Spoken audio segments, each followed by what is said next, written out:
A few moments later. Om Swastiastu.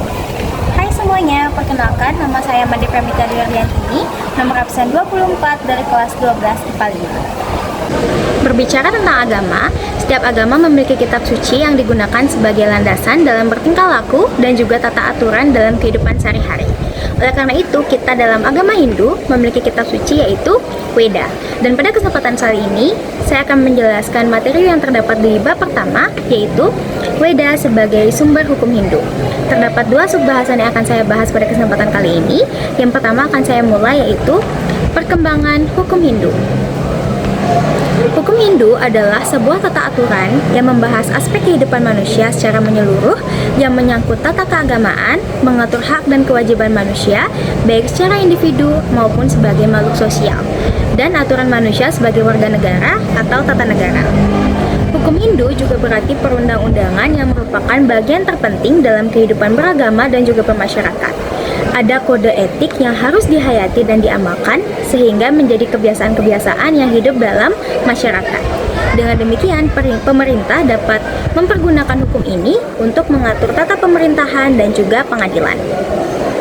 Kehadiran hukum Hindu ini dimulai dari adanya sebuah perdebatan di antara beberapa tokoh agama pada saat itu dan merupakan perhatian khusus bagi para maharshi terhadap pembinaan umat manusia.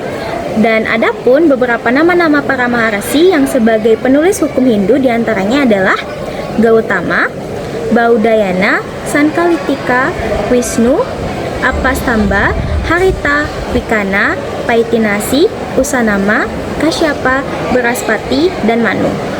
Berbagai perdebatan dan kritik masing-masing ini kemudian melahirkan beberapa aliran hukum Hindu. Di antaranya ada 3 aliran hukum Hindu, yaitu aliran Yajnavalkya yang ditulis oleh Yajnavalkya, yang kedua aliran Mitaksara yang ditulis oleh Vichnaneswara, dan yang ketiga adalah aliran Dayabaga oleh Jimutawahana. Dan 2 aliran yang terakhir yang mendapatkan perhatian khusus dan dengan penyebarannya yang sangat luas, yaitu aliran Yajnavalkya dan juga aliran Vichnaneswara. Pengaruh hukum Hindu ini sampai ke Indonesia dan nampak jelas terdapat pada zaman Majapahit, tetapi sudah dilakukan penyesuaian atau reformasi hukum Hindu, yaitu dipakai sebagai sumber yang berisikan ajaran-ajaran pokok Hindu yang khususnya memuat dasar-dasar hukum Hindu yang kemudian dikembangkan dan juga menjadi sumber ajaran Dharma bagi masyarakat Hindu, di mana penyebaran agama Hindu ke seluruh pelosok negeri dan secara bersamaan diturunkanlah dalam bentuk terjemahan-terjemahan ke dalam bahasa Jawa kuno.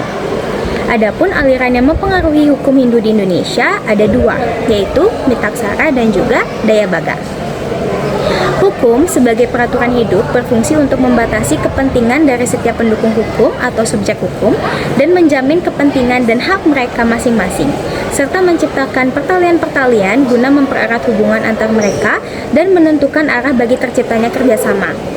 Dalam hal ini, umat Hindu yang juga merupakan warga negara Indonesia, maka mereka harus tunduk pada 2 kekuasaan hukum, yaitu hukum yang bersumber pada perundang-undangan negara seperti UUD, UUP, undang-undang, dan peraturan-peraturan pelaksanaan lainnya.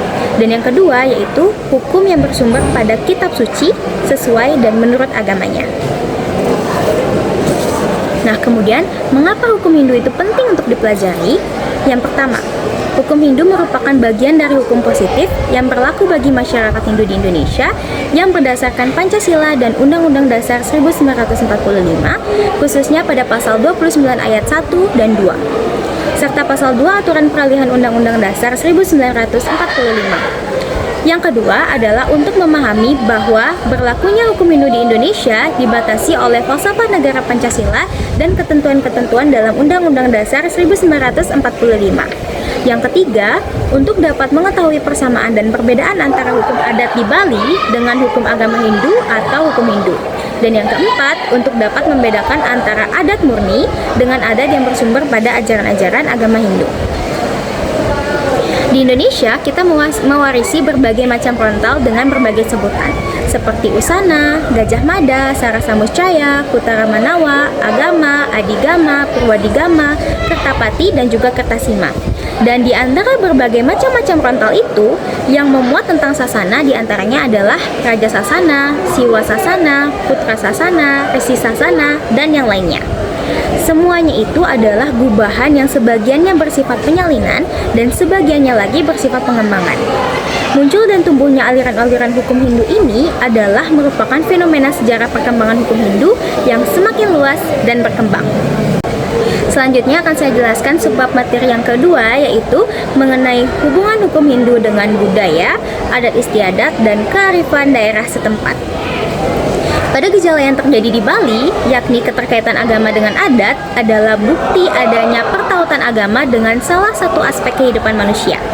Cokorda Rakaderana mengatakan, agama dan adat terjalin erat satu dengan yang lainnya, saling pengaruh-mempengaruhi, dan pelaksanaan agama disesuaikan dengan keadaan tempat yang telah dan sedang berlaku, di mana bersifat membenarkan dan memperkuat adat setempat sehingga kemudian menjadikan suatu adat agama. Kemudian adanya pengaruh hukum Hindu menjiwai hukum adat telah terbukti sejak berdirinya kerajaan Hindu di Indonesia. Istilah-istilah yang dipakai maupun dasar filosofinya, 18 title hukum atau Astadasa Wiyawahara, pembagian 12 jenis anak, berbagai jenis pidana adat seperti Brahmantya, Wakparusya, dan sebagainya. Semuanya itu merupakan hukum agama. Hal ini berarti hukum adat sebagian besar adalah hukum agama dan hukum adat itu sebagian besar adalah hukum agama Hindu. Kitab-kitab hukum Hindu dalam bentuk kompilasi seperti Adigama, Agama, Kutaragama, Purwadigama, dan Kutaramanawa memang amat sering dijadikan sumber penyusunan hukum adat. Hanya saja transfer ke dalam hukum adat ini tidak dilakukan sepenuhnya, karena tidak semua materi dalam hukum Hindu tersebut sesuai dengan situasi, kondisi, dan kebutuhan masyarakat. Apabila skala pengaruh hukum Hindu terhadap hukum adat ini ditinjau secara lebih mendalam atau secara lebih makro, maka kita harus bertolak pada 3 hal pokok yang dipakai tumpuan memahami eksistensi hukum adat Bali secara lebih mendasar. Ketiga hal pokok itu disebut dengan Trihita Karana. Upaya untuk menegakkan keseimbangan hubungan masyarakat secara keseluruhan dengan alam ketuhanan, dan dalam hal ini pada dimensi pawongan dan juga pelemahan. Namun sejauh ini, pembuktian untuk membedakan hukum adat dengan hukum Hindu belum banyak dilakukan. Kalaupun ada, penulisan ini belum sampai melihat kemungkinan bahwa hukum itu bersumber pada hukum Hindu. Baik, sekian materi yang dapat saya jelaskan mengenai bab pertama, yaitu Weda sebagai sumber hukum Hindu.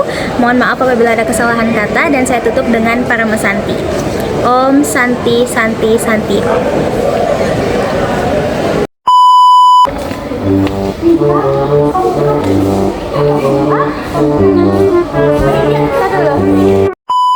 Sekian materi yang dapat saya jelaskan pada bab sebagai sumber dari aturan, tingkah laku, dan juga tata masyarakat.